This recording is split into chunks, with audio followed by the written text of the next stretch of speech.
ये देखो शिल्पा, मेरा रोबोट बनकर तैयार हो चुका है। बस अब सोशल एक्सपेरिमेंट रहता है, पर समझ नहीं आ रहा कैसे करूं। पापा यू आर द जीनियस। आप फिक्र मत कीजिए, आपका रोबोट बाकी साइंटिस्ट से हटकर ही होगा। शिल्पा की बातें सुनकर विनोद को अच्छा लगता है। कुछ देर बाद वो लोग घर जाते हैं और विनोद के पास एक कॉल आती है और इसी तरह कुछ दिन बीत जाते हैं और एक दिन। शिल्पा, अगले हफ्ते हम गांव जा रहे हैं। मेरा एक दोस्त है जो आज भी गांव में रहता है। मैं तो साइंटिस्ट बन गया, पर वो वहीं रह गया। पर मैंने उससे वादा किया था कि मैं अपनी बेटी की शादी उसी के बेटे से कराऊंगा। आज वो समय आ गया है जब मैं अपना वादा पूरा करूंगा। पापा, मैं वहाँ कैसे रहूंगी? आप अपने वादे के लिए मेरी जिंदगी बर्बाद मत करो, और आप चाहते हैं कि मैं गांव में शादी करूं तो मुझे सारी फैसिलिटीज दो। मैं तुम्हें वो सारी फैसिलिटीज दूंगा जब तुम ये साबित कर दोगे तुम गांव हो या शहर, परिवार को जोड़ के रखना जानती हो। 1 साल तुम्हें एडजस्टमेंट करनी होगी, और जब मुझे लगेगा कि हाँ मेरी बेटी होशियार हो गई है और वो अपना ससुराल संभाल सकती है, तब 1 साल बाद मैं तुम्हें तुम्हारा क्रेडिट कार्ड, डेबिट कार्ड सब कुछ दे दूंगा और तुम्हें सारी फैसिलिटीज भी मिलेंगी।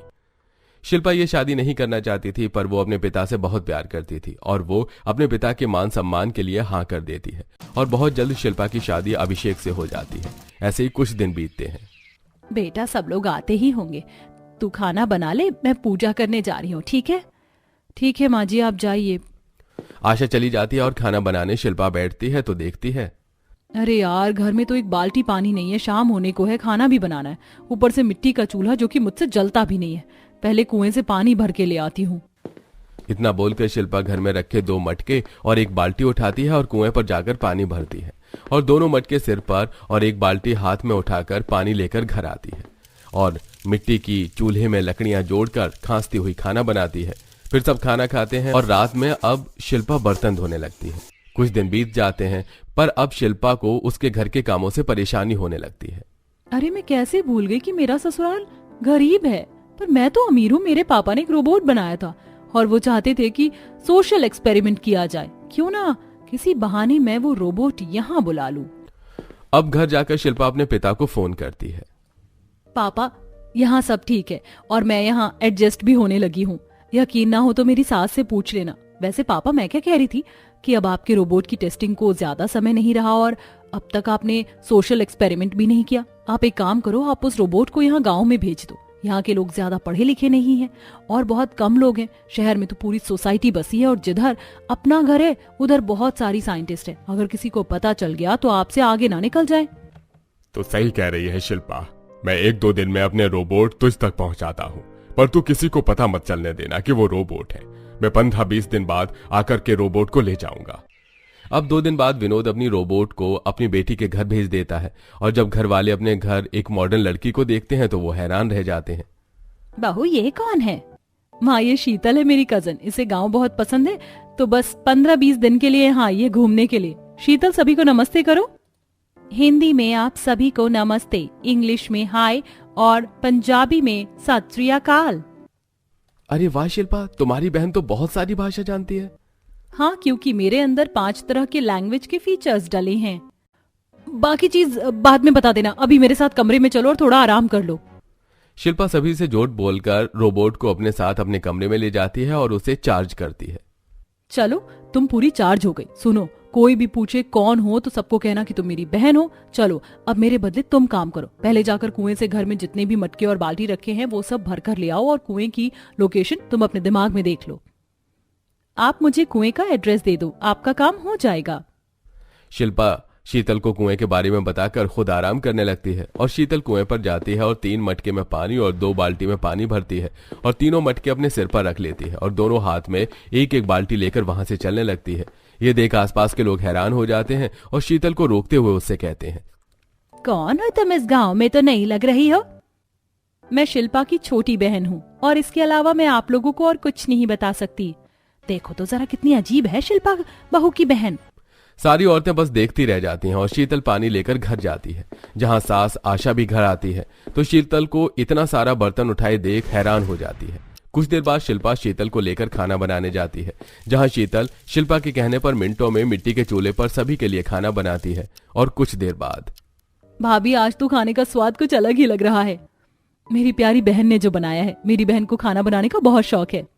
अरे वाह शीतल दीदी, और क्या क्या शौक है? आपको गाना गाना आता है? बेटा, खाना बनाना ही नहीं, ये तो बहुत ताकतवर भी है जो एक साथ सर पर 3 मटके और दोनों हाथों में पानी भर के लेकर आई थी। हाँ माँ जी, ये जिम करती है ना। अच्छा काजल, तुम भी फिर कभी गाना सुन लेना शीतल का। अभी शीतल को आराम करने दो, उसे नींद आई है। शिल्पा के कहने पर शीतल अपने कमरे में जाकर खुद को चार्ज पर लगाकर आराम करने लगती है। अगले दिन अभिषेक काम पर चला जाता है तो वहीं काजल भी अपने कॉलेज चली जाती है और शिल्पा शीतल को अपने साथ कमरे में ले जाकर उससे कहती है, देखो पूरा घर गंदा हो गया है, घर में कोई नहीं है, माँ जी भी दवाई लेकर सो रही है। जब तक माँ जी उठ नहीं जाती तुम पूरे घर की सफाई कर लेना और घर के बाहर भी जहाँ तक कूड़ा नजर आए वो सब साफ कर देना। ठीक है, मैं सब समय से पहले कर दूंगी।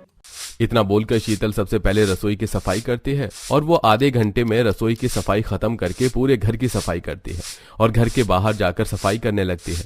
घर के बाहर साफ करने के बाद उसे घर की थोड़ी ही दूर पर कूड़ा नजर आता है और अब वो पूरे मोहल्ले के घर के आगे की सफाई करने लगती है।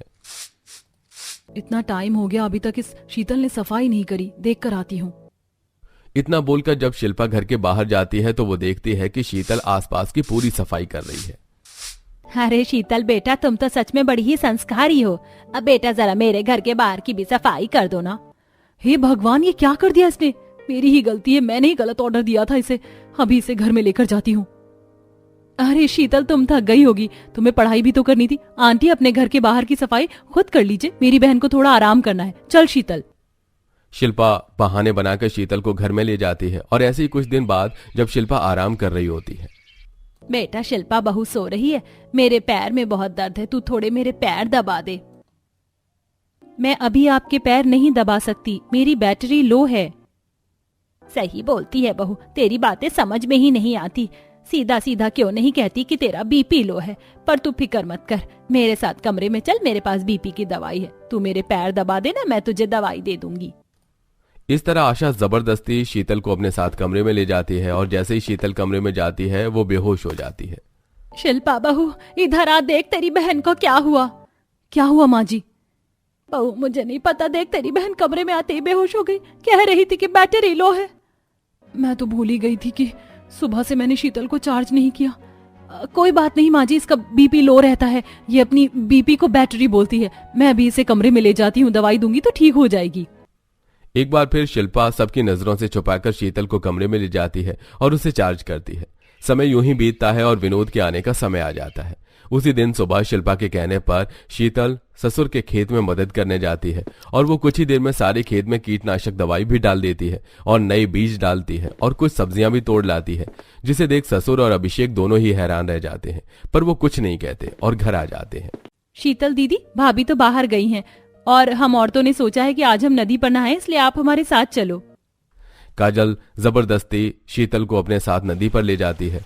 जहां सभी औरतें उस नदी में जाती हैं, बस शीतल रह जाती है, तो सभी उसे नदी से ही नहाने के लिए कहती हैं। मैं नदी में नहीं नहा सकती, नहाने का फीचर मुझ में नहीं है। अरे बहन, इसकी तो बातें ही मुझे समझ नहीं आती।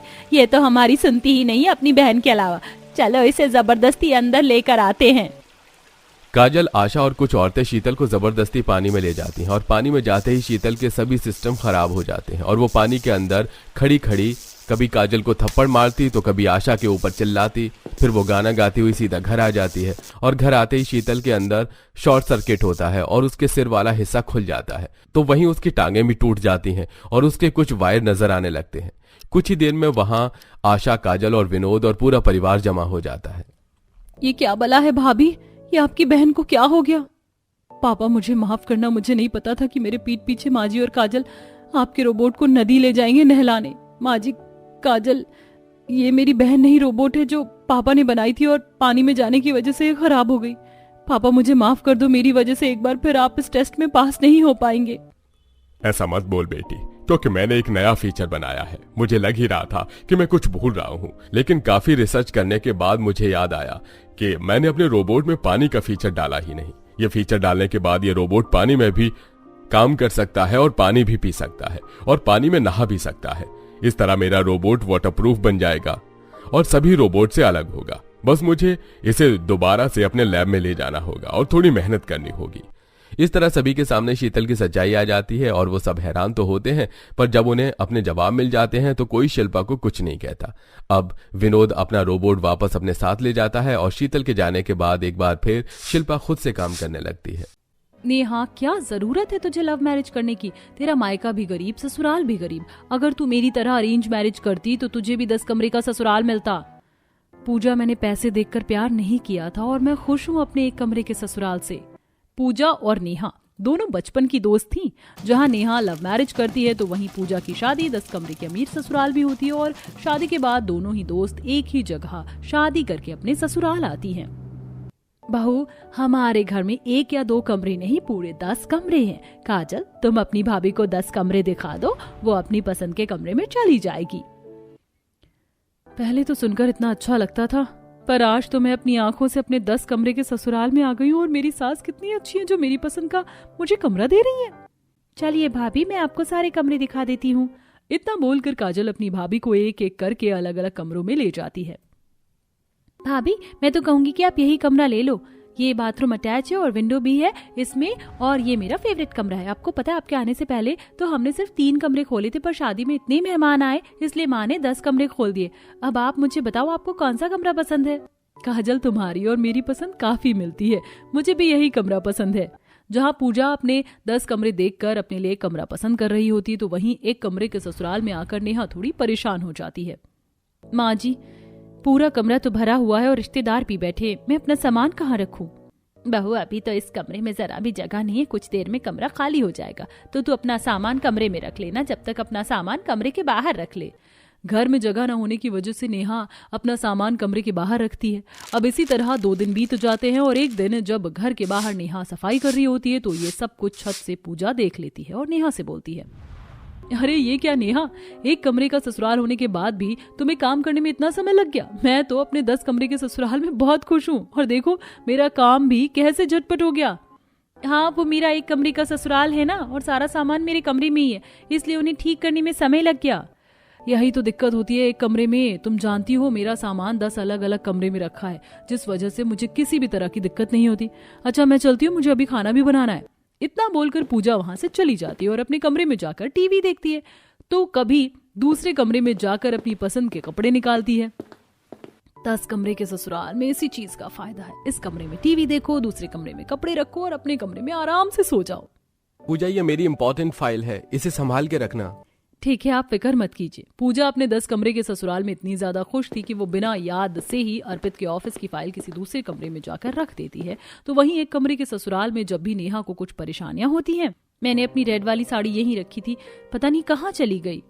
नेहा, तुम अपने कपड़े बाद में देख लेना, पहले मेरा ऑफिस का बैग निकाल दो, मैंने इस पेटी में ही रखा था।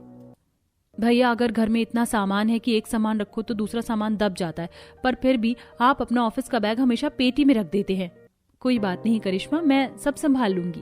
एक कमरे के ससुराल में इतनी परेशानी होने के बाद भी नेहा कुछ नहीं बोलती। अब समय यूं ही बीतता है और बीतते समय के साथ धीरे धीरे नेहा की हालत सुधरने लगती है और वो अपने कमरे की इतने अच्छे से सफाई करती है और सामानों को एडजस्ट करती है कि अब उसे सारी चीज सामने में नजर आने लगती है। अरे वाह भाभी, आपने तो सभी चीजों का इतने अच्छे से पार्टीशन कर दिया कि मुझे अपने कपड़े, बैग, किताब सब सामने ही नजर आ रहे हैं। हम छोटे से कमरे में भी सारी चीज संभाल के रखें तो हमें किसी भी चीज की दिक्कत ना हो। जब तक मैं खाना लेकर आ रही हूँ, तुम बिस्तर उठा लो, हम सब इसी कमरे में एक साथ खाएंगे और खाना खाने के बाद फिर से बिस्तर लगा देंगे। इस तरह नेहा अपने ससुराल में अच्छे से एडजस्ट हो जाती है। तो वहीं बीते समय के साथ पूजा के लिए मुसीबत खड़ी होने लगती है। पूजा, तुमसे एक काम नहीं होता? मैंने तुम्हें कितनी बार बोला है कि मेरी ऑफिस की चीज संभाल के रखो। मैंने तुम्हें कहा था मेरी फाइल संभाल के रखना, और अब तुम कह रही हो कि तुम्हें याद नहीं। तुमने किस कमरे में रखी है फाइल? अभी ढूंढ कर दो, अगर फाइल नहीं मिली तो देख लेना। अब मैं किस कमरे में ढूंढूं, मुझे तो याद ही नहीं आ रहा है। ये चिल्लाएं इससे पहले मैं सभी कमरे में जाकर फाइल देखती हूँ। पूजा सारा काम छोड़कर एक एक करके सभी कमरे में जाती है और सभी कमरों की अलमीरा को खोलकर फाइल देखती है और बड़ी मुश्किल से उसे फाइल मिलती है। अब समय यूं ही बीतता है और एक दिन, अरे बहू कहाँ रह गई, जल्दी से खाना लेकर आ जा, दोपहर के 2 बज चुके हैं, आज खाना मिलेगा या नहीं? और भाभी, मेरे कमरे से मेरी बुक्स भी ले आना, मैं अपने कमरे में ही आज पढ़ाई करूंगी और खाना भी खाऊंगी। कितनी बार बोला है मैंने इन लोगों को कि डाइनिंग टेबल पर आकर खाना खा ले। अब मुझे क्या पता ये कौन से कमरे में बैठे हैं। अब इन लोगों के लिए उनके कमरे में जाकर मुझे खाना देना होगा। मैं तो परेशान हो गई हूँ इस 10 कमरे के ससुराल में आकर। परेशान पूजा जल्दी से खाना बनाकर पहले अपनी सास के कमरे में जाती है और उसे खाना देती है, और उसके बाद अपनी नंद के लिए उसके कमरे में खाना लेकर जाती है, पर काजल वहां नहीं होती। इसके बाद वो दूसरे कमरे में जाती है और उसे खाना देकर दोबारा से उसके कमरे में जाकर उसकी कॉलेज की बुक्स लेकर उसे देने के लिए दूसरे कमरे में जाती है। क्या भाभी, आपने एक बुक लाने में इतना समय लगा दिया? अब मेरे पास समय भी नहीं है पढ़ाई करने का, मुझे कोचिंग भी जाना है। बहू, तो यहाँ बैठी अगर किसी कमरे में बैठी रहती तो बता दिया कर। अब तक तूने पूरे घर की सफाई भी नहीं करी, आज घर का काम खत्म होगा तुझसे या नहीं? बस माँ जी कर ही रही थी। इस तरह पूजा खाना और किताब देकर अलग अलग कमरे की सफाई करती है और सफाई करते हुए उसे शाम हो जाती है। और जब वो शाम को घर की सफाई कर रही होती है तभी नेहा आशा के साथ सब्जी लेने के लिए बाहर निकलती है और अपनी दोस्त को काम करता देख उससे कहती है, अरे पूजा, तुम्हारे 10 कमरे के ससुराल का काम आज इतनी लेट खत्म हुआ? क्या बताऊं नेहा, मैं तो परेशान हो गई हूँ 10 कमरे के ससुराल में आकर। मैं अकेले काम करते करते थक जाती हूँ। अच्छा, अगर तू फ्री है तो क्या मेरी थोड़ी मदद करवा सकती है? मदद तो मैं करवा देती, पर कोई बात नहीं बहू, पूजा तुम्हारी बचपन की दोस्त, अगर वो तुम्हारी मदद मांग रही है तो कर दो, सब्जी मैं अकेले ले आऊंगी।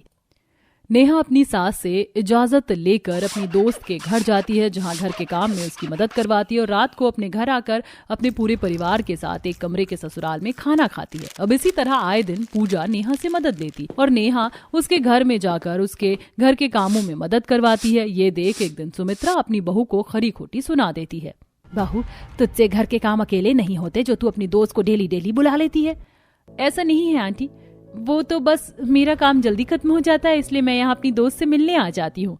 नेहा की बात सुनकर सुमित्रा वहां से चली जाती है और ये देख पूजा अपनी दोस्त को दुख भरी अपनी कहानी सुनाती है। देख रही है नेहा इस घर के लोगों को, इन्हें मुझ पर जरा भी तरस नहीं आता। मैं अकेली 10 कमरे के ससुराल को कैसे संभाल रही हूँ, इन्हें कैसे समझाऊं? और अब तो मेरे पति भी मुझसे नाराज रहने लगे। तेरी ही जिंदगी अच्छी है, तू गरीब होकर भी कितनी खुश है और मैं 10 कमरे के ससुराल में भी आकर खुश नहीं हूँ। पूजा, मेरे पास एक आइडिया है, तू एक काम कर, बीमार होने का नाटक कर ले। जब तेरी नंद और सास घर के काम करेंगी ना, तब उन्हें एहसास होगा कि तू अकेले कैसे संभाल रही है ये सब कुछ। नेहा के कहने पर अब पूजा ऐसा ही करती है, और जब सुमित्रा को पता चलता कि उसकी बहू बीमार है तो उसे अपनी बहू की फिक्र होने लगती है और अपनी बेटी के साथ मिलकर 10 कमरे की सफाई करती है। तो कभी अपने बेटे के ऑफिस का लंच बनाती है, तो कभी उसकी फाइल संभालती है, तो कभी काजल खुद अपनी बुक्स ढूंढते हुए थक जाती है। माँ, पूरा दिन इस 10 कमरे के घर में काम करते हुए निकल गया और अब मुझे याद ही नहीं आ रहा कि मैंने अपनी किताबें कहाँ रखी थी। कल मेरा एग्जाम भी है। भाभी ये सब कुछ कैसे संभालती थी? तो सही कह रही है काजल, तेरी भाभी के आने से पहले सिर्फ 3 कमरे खुले थे। शादी के घर में मैंने 10 कमरे खोल दिए और उन्हें दोबारा बंद भी नहीं किया, और एक बार भी नहीं सोचा कि बहू पर कितना बोझ है। इसलिए मैं सोच रही हूँ कि फिर से सारे कमरे बंद कर दे और सिर्फ 3 ही कमरे चालू रखें। इस तरह सुमित्रा 7 कमरे बंद कर देती है और सिर्फ 3 ही कमरे चालू रखती है। ये देख पूजा बहुत खुश होती है और वो फोन करके अपनी दोस्त से कहती है, Neha, thank you so much, हमारा प्लान सक्सेसफुल रहा।